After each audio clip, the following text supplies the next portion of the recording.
The blackbird is one of the most familiar and much-loved birds in Ireland. It's a constant presence in parks and gardens, equally at home in the middle of our busiest cities as it is in quiet rural corners. Though it began life as a woodland species, the blackbird has adapted with remarkable ease to landscapes shaped by people. Today it thrives across farmland and urban areas, but it is suburban gardens, with their lawns, hedges, and steady supply of food, that have truly allowed the species to flourish. So common is the blackbird that it's easy to overlook just how successful it has become. Recent estimates suggest there are around 1.8 million breeding pairs in Ireland alone, making it one of our most abundant native birds. Belonging to the thrush family, the blackbird has the classic thrush outline, upright posture, sturdy legs, and a rounded body. Adults measure about 25 centimeters, 10 inches, in length. Males are unmistakable. Their jet black plumage is set off by a vivid yellow bill and a bold yellow eye ring that seems to glow in good light. Females are more subtly dressed, appearing dark brown at first glance, though closer inspection reveals a paler, lightly mottled breast. Young birds resemble females but are warmer in tone, with richer rufous coloring and more pronounced markings across the breast and back. One curious feature of blackbirds is how frequently albinism occurs within the species. It's not uncommon to spot a male with a few scattered white feathers, particularly on the wings or head. Fully albino blackbirds, however, are rare. Their pure white plumage offers no camouflage, leaving them far more exposed to predators, one reason such individuals are seldom seen. For many people, the blackbird's song is the sound of spring itself. Rich, fluid, and slightly melancholic, it carries across towns and countryside from early spring onwards. The song is delivered in measured phrases, each separated by a brief pause, as if the bird is carefully choosing its next note. All the little wood was still.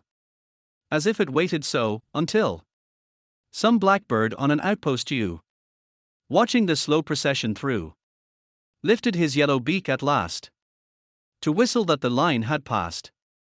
Then all the wood began to sing its morning anthem to the spring. By A. Milne. Although blackbirds spend much of their time on the ground, males usually sing from an elevated perch, high branches, rooftops, chimney breasts, or even television aerials, claiming both territory and audience. When danger appears, the mood changes instantly. The blackbird's sharp, tut-tut, alarm call is instantly recognizable and often contagious. One bird's warning quickly triggers a noisy chorus, alerting not just other blackbirds but nearly every creature nearby that something is amiss. Blackbirds are opportunistic feeders with a broad diet.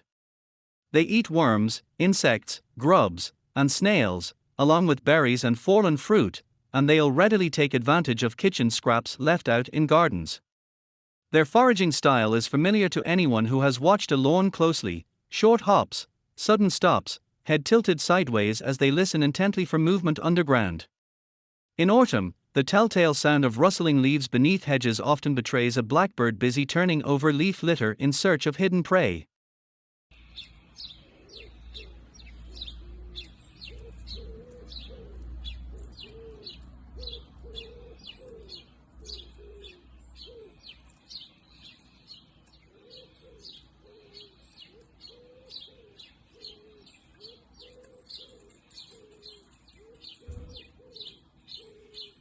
During the breeding season, male blackbirds become fiercely territorial. Rivals are chased off with loud calls and dramatic displays. When a female is at her most fertile, the male stays close by, shadowing her movements to ensure she doesn't mate with another bird in his absence, a strategy that may look obsessive, but one that pays off in evolutionary terms.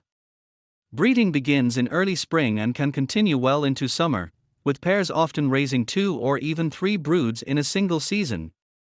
Nests are sturdy structures built from twigs, grass, leaves, moss, and mud, and they can be found in a wide variety of places: trees, hedges, dense shrubs, and occasionally more unexpected locations like sheds or outbuildings. The female lays a clutch of 4 to 5 pale blue eggs speckled with reddish-brown, which she incubates for around 2 weeks. Once hatched, both parents share feeding duties, and the chicks fledge after roughly 14 days. Even then, they remain dependent on their parents for a time, learning the skills they'll need to survive on their own. Beyond biology, the blackbird also holds a significant place in Irish folklore and tradition. In mythical tales, birds were often seen as messengers between the worlds, and the blackbird's haunting song linked it with the other world and the fairy mounds scattered across the landscape. Hearing a blackbird sing at dawn was considered a sign of protection or good fortune, while its presence near the home symbolized continuity and connection to the land. It's no coincidence that the blackbird appears in early Irish poetry, where its song is praised as one of nature's purest expressions. When blackbirds sing more than usual in the morning, it is said that rain is coming. When the rain arrives, other birds may fall silent, but the blackbird keeps singing, seemingly encouraged by the rain. It will sing even through a storm, with great passion. On the west coast of Ireland, the blackbird was once known as the Snowbird, a feathered visitor, whose sudden appearance in a ban was said to warn of an approaching snowfall. Blackbirds are often among the first to venture closer to homes and farms when the cold arrives, looking for berries and scraps, and these winter foraging habits may well have inspired this belief. And then there was Saint Kevin and the blackbird. The saint is kneeling, arms stretched out, inside his cell. But the cell is narrow. So one turned up palm is out the window, stiff as a crossbeam. When a blackbird lands and lays in it, and settles down to nest. By Seamus Heaney. Still common, still singing, and still quietly woven into daily life, the blackbird remains one of Ireland's most enduring and evocative birds, so familiar that we may forget just how extraordinary it truly is.